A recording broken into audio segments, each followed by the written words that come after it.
Sud Radio refait sa déco avec Maison Créative. Sandrine Debruyne.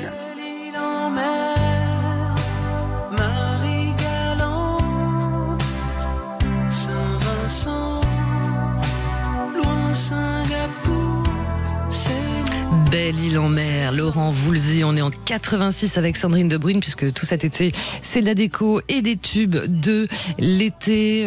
Oui, parce que les tubes inspirent notre déco. Hein. Exactement, on est entre nous. Alors qui n'a jamais rêvé d'avoir un petit coin de Belle-Île-en-Mer chez soi. Bon, peut-être pas les mouettes et le sable dans les chaussettes, mais une déco qui sent bon les embruns. Là on dit oui ce matin, on dit oui avec un tube de 86, vous l'avez dit, de Laurent Voulzy qui donne le ton et décoration maritime. Alors grandement teinté de bleu, fini les clichés et les codes figés un petit peu, bateau, encre rouge, le style nautique version 2025 largue les amarres et se réinvente avec sophistication. Place à une palette plutôt énergie, brume, vermouth, mais surtout un bleu océanique, couleur de la liberté qui s'impose un petit peu partout. Alors il va théâtraliser les murs, adoucir une pièce, ça va apaiser un salon et si vous l'osez un petit peu seul, j'ai envie de vous dire qu'il va peut-être imposer lui aussi un caractère plus fort. Vous ajoutez une touche de jaune ou d'orangé, il devient plutôt solaire. Vous pensez aussi au lait de papier peint avec une petite touche maritime. Alors cette année c'est le homard, c'est un petit peu la star de nos murs. Il va dynamiser, il va porter un petit peu un rythme. Il va éviter l'effet pièce trop pleine.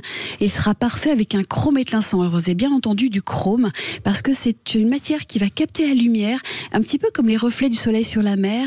Et puis cette année, c'est une tendance déco assez incontournable. Alors comme on ne vit pas que d'amour et de bleu salé, on reste dans les matières avec ce chrome et ce bois évidemment. C'est un peu notre Brad Pitt de la déco. Il est jeune, il est tendre. Ouais, on l'aimait bien. Déjà très plus. Il vieillit bien en plus, Brad Pitt. Il vieillit très bien.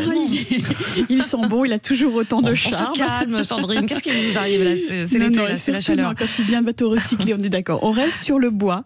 Il est évidemment chargé d'histoire. Il est irrégulier, vivant. Il donne une petite âme à notre déco. Alors le vent souffle marin, évidemment bien des matières durables depuis quelques années. Alors je regarde non pas au compas mais à la lunette ces petits génies qui transforment les déchets en matière vivante de la mer, comme Goémon. C'était créé par Hugo Kerbat et ses algues, ou alors Morgane Guyader et encore un Hugo Kermarek, puisqu'évidemment ça sent la Bretagne. Eux, ils ont créé Malakios, un composite de 60% de coquillages recyclés. Ils ont une matrice minérale à 40%. En fait, ils font des bougeoirs, des comptoirs de bar, des plateaux. Alors, c'est vrai que c'est pas le sujet ce matin. On aura bien l'occasion d'en reparler plus longuement. Regardez bien sur les bords de mer, vous allez voir... Il y a des petits génies du recyclage. C'est ça, ça pourrait faire totalement l'objet d'une chronique. Côté textile, alors ça donne quoi Alors côté textile, on a du lin, du coton bio. Ils vont faire un petit peu le chaud de l'été. On les touche et hop, on a presque l'impression que le vent gonfle les voiles. Enfin, sauf si vous avez oublié de fermer la fenêtre, parce que là, c'est vraiment le vent ce matin encore. Le style bord de mer 2025 ne bannit pas les motifs, il les réinvente avec finesse. Nous avons des rayures emblématiques du style un petit peu marin qui restent incontournables. Elles se modernisent, elles sont plus fines, plus irrégulières. On utilise des petites touches de couleurs sur ces tapis, sur des coussins. On joue aussi avec des motifs un petit peu inspirés de la nature côtière, des coraux stylisés, des coquillages esquissés, des feuillages marins imprimés ton sur ton et parfois un petit peu brodés sur du textile brut. Alors c'est vrai que là, que vous soyez à Belle-Île-en-Mer, en plein cœur d'un appartement citadin, laissez entrer l'air du large, inspirez-vous de la mer, de la lumière, du vent, de la poésie d'un vieux tube de l'été, parce que n'oublions pas que notre déco, elle a aussi besoin un petit peu de vacances. Exactement. Voilà. On est parti ailleurs, autre déco, autre tube, on est loin de Laurent Voulzy là quand même. Un peu surprenante effectivement, une déco au rythme des tubes solaires. C'était un peu la rubrique comme de ce matin. Il est difficile de faire plus ensoleillé que le Waka Waka de Shakira.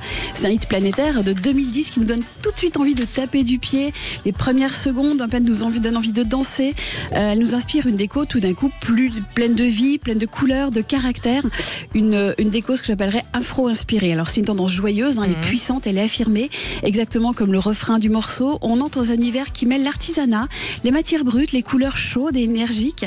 On a une ambiance qui rend hommage à la diversité, à la richesse artistique aussi du continent africain, sans tomber non plus dans le cliché petite paille et couleurs dessinées à la main. Ouais, forcément. Alors Sandrine, du coup, dans cette ambiance Waka Waka intérieure, qu'est-ce qu'on peut retrouver alors? Alors d'abord, on met la couleur. Vous l'imaginez bien, en ocre, terracotta, safran, vert profond, noir charbon, des teintes extrêmement chaudes et terreuses qui font penser aux paysages d'Afrique de l'Ouest, au cuir patiné, au coucher du soleil sur la savane, on n'a jamais été aussi loin avec un pot de peinture et un bon rouleau.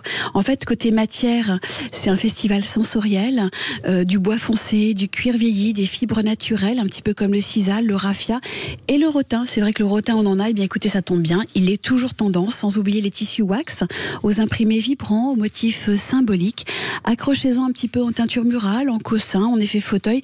Le petit côté effet waouh va être assez vite efficace en fait. Alors c'est vrai que c'est pas simple de résumer un continent de 54 pays, un style unique.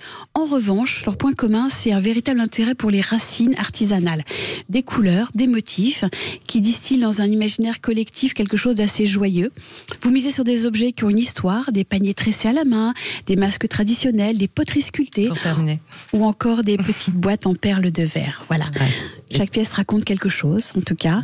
Et c'est un sentiment de liberté qu'on vous invite à avoir en déco cet été. Super. Merci beaucoup, Sandrine de Brune. Restez avec nous. On va parler, pas forcément d'éco-jardin, mais on va aller au jardin. Avec plaisir.